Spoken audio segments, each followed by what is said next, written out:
So they never get asked, how are you feeling and what do you need? And then they become adults that don't know how to respond to themselves or their life very well. And so I have no sympathy for parents and adults. I have empathy because I was a parent for a while. And you know what? It's hard. There's no vacation and there's no break. Okay, so I have empathy, but I don't have sympathy because I had a kid in my office one time that he came in, he was 15, right? And his mom's an addict and his dad's an addict. And dad just took off to the West Coast, and so mom's trying to raise him, but you know, she's out selling herself almost every night and sleeping with men to get money for rent and all this other kind of stuff. And you know, she made him her partner, basically, because the only child. And he's 15 and he comes in, he goes, I said, how you doing, man? He goes, oh, it's just really hard. I said, what's going on? What's happening? And he said, I don't really want to hear about my mom's dates anymore. I'm not her girlfriend. She wants me to be her girlfriend. And like talk about these men, and I don't really care like how bad their sex life is or this or whatever, you know? And I sat there and I went, oh, that's uncomfortable, isn't it? And he's like, yeah. He goes, it's kind of creepy, Chris. You know, my mom came home from that date the other night and told me that she really didn't want to go out with this guy anymore because he didn't have enough money and his wasn't big enough.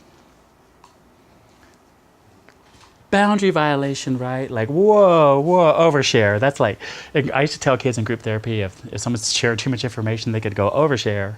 That's an overshare. That's too much information. And I said, oh, that must have been awful. And he goes, I didn't even know what to say. And I said, what do you say to that? Find somebody else, Mom. You know, I said, it's not your job. And I went out there, I snatched that mother out of that waiting room and I said, you get in here right now. I said, you are not allowed to do this with your son. He is not here to be here for you. And she's like, oh, so all we have is each other and this and blah, blah, blah, you know. And I said, you need to find women in recovery. You need to like start getting with strong, healthy women in recovery who can teach you how to be a strong, healthy woman in recovery. It's not your son's job. Okay? And she goes, I don't even know what you're talking about. So I turned to him and I said, tell me one thing you did to be born. Tell me one thing that you did to be born. And he was like racking his brain, right? He's trying to come up with the answer. I said, it's a rhetorical question. There's no answer to that question. None of us do anything to be born. So I said, until you're 18 and can be out on your own legally, whose job is it to show up for you? And he said, my parents. And it finally hit him, right? Oh my God, that's your job to show up for me. And so I looked at her and I said, this is so wrong on so many levels I can't even tell you. That your son's having to give up his childhood because you don't want to be a grown-up and take responsibility for your recovery. It's not his job. You've stolen his childhood. You've stolen it. And she was like, well, that's really uncomfortable. I'm like, I don't care if you're uncomfortable. I'm really comfortable with you being uncomfortable. Because he doesn't have a voice in all of this craziness. He does not have a choice what you do. And so she never changed either. She never changed in the next 3 years. And so I remember he came in about like 2 months later and he goes, she's not going to get better, I don't think, anytime soon. I said, so what do we have to do? He goes, I got to find out a way to survive craziness. I said, well, let's work on that. We'll just find out how to set boundaries with her. And you're going to have to keep setting them every day with her. Mom, I don't want to hear it. That's not my job. I'm not required to fix you. It's not my job. I'm not whatever. He went to Al-Anon to learn how to let go of her and to get support from other people that would help him. He could call and go, my mom is crazy. I'm losing myself. And they could go, okay, do this. I'll come over and help you. I'll do whatever. He had to build up a support system first. Mom never, that was probably 6 years ago. And he's going to be a senior next year in college. I just saw him at the gym. And he hasn't lived at home since he's 18, right? And he said, Chris, I'm so glad I met you when I met you because I finally found a grown-up that helped me learn how to take care of me. And he said, you were right. I can get healthy no matter what she does. I said, so where is your mom? And he goes, who cares? Is it important? I said, oh, wow, that's sad, isn't it?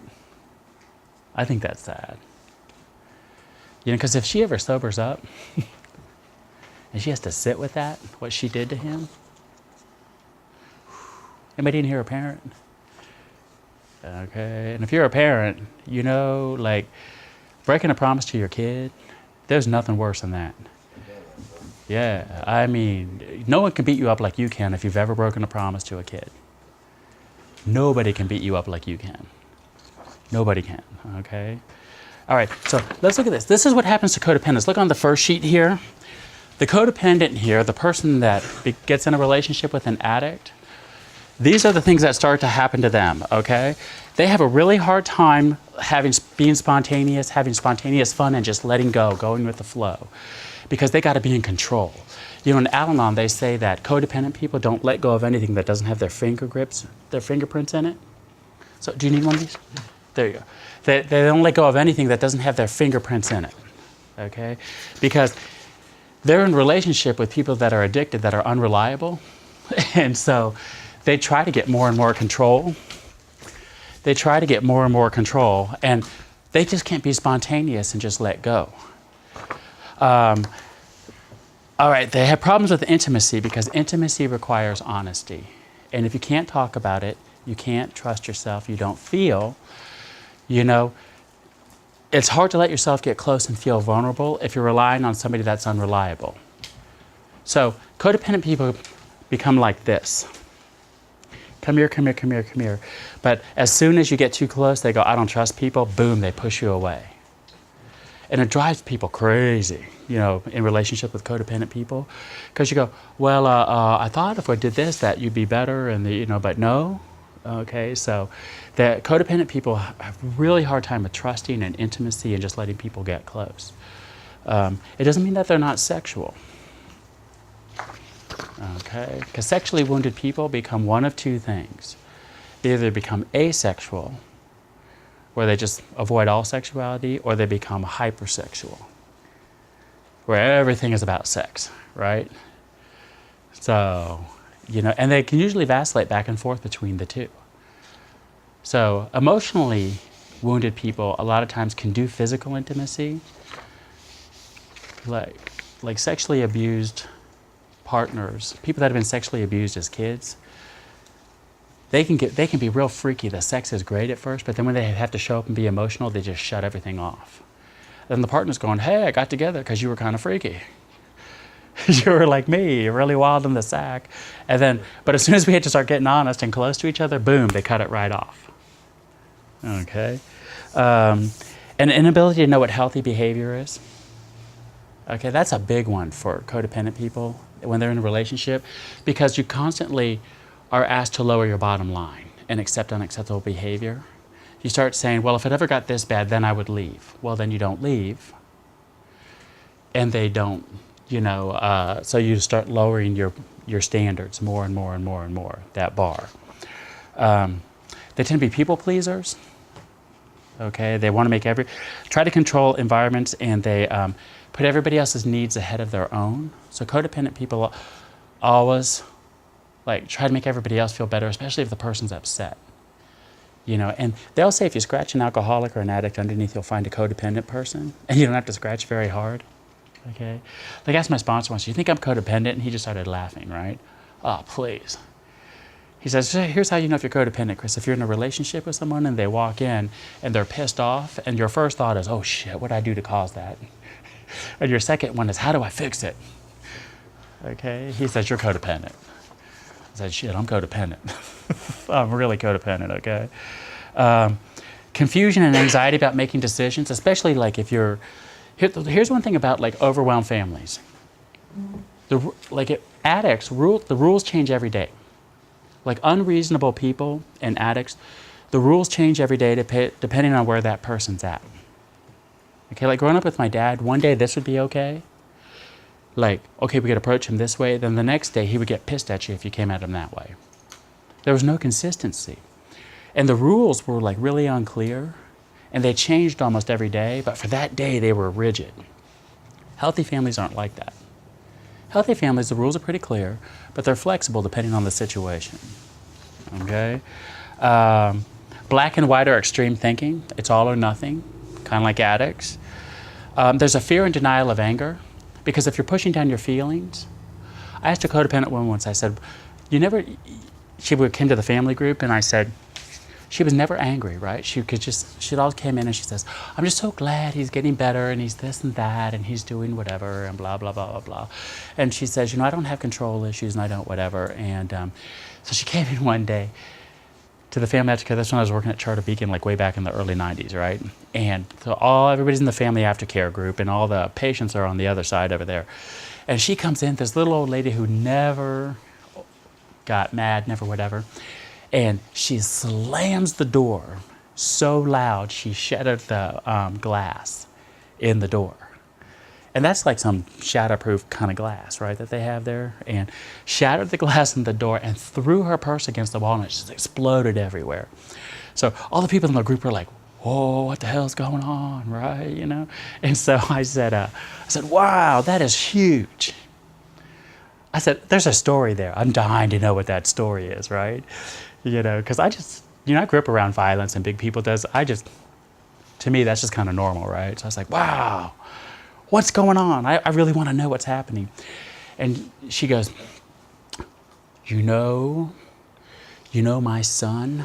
And we go, you mean your 17-year-old son who's like the valedictorian? He was the family hero, right? And Mr. All-Star Track, got a scholarship for college next year. You'll never guess what's going on with him. And we're like, what? And she said, he wants an earring. Right? And we're like, and? He got his girlfriend pregnant, he beat up a cop, something, right? Something bigger like that. And see, she couldn't focus on her husband anymore because he was out in the other room and he already had an AA sponsor, right? He was working his program, he was changing. He had embezzled $60,000 from her father in his addiction and gave her syphilis. Okay? That's what got him into the hospital and into treatment. And she was always like, oh, it's okay, and it's whatever, and he's doing better, and I said, where's your anger? Where's your, but she wasn't going to Al-Anon. She was just waiting for him to get better and everything, and she was always just prim and proper, just put together lady like this, right? And that day, I remember that day when she came in, that purse went flying, and she goes, I said, so what did you tell your son if he got that earring? She goes, I told him I would cut him off and I would take his car and we wouldn't come visit him next year in college and whatever like that. And I said, your son's really not the problem here. The problem is that you've never dealt with your own stuff regarding the fact that your husband stole from your dad $60,000. And that's really embarrassing in a family. And then he gave you syphilis. I said, I know what you have to do when you get syphilis. You have to get those big penicillin shots in your hip. They're this big, that the needle is, have you ever seen the needle for syphilis shots? They're huge and they shoot them in your butt muscle. Cold penicillin, that much in each hip. Then you have to wait like 4 weeks and you go back and get tested again. And if it's a really aggressive strain, they got to do it all over again. Okay, she had to have 3 treatments. 3 treatments for her syphilis. 6 of those shots in her butt muscle. Okay, in her gluteus maximus.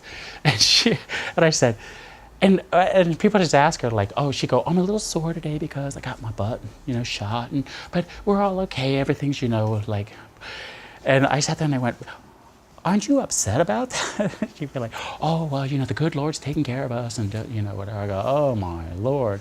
I said, when that finally blows, that did that day. And so we said, she finally started talking about her stuff. Do you know how embarrassing it is? She said, they didn't even call me. The health department usually calls you. They came to my office and said, the person that tested positive, because he tested positive at the hospital, right? And they said, this is an aggressive strain of syphilis. We came here personally to let you know that you have to come and get some treatment. You have to, and she had no clue she had syphilis.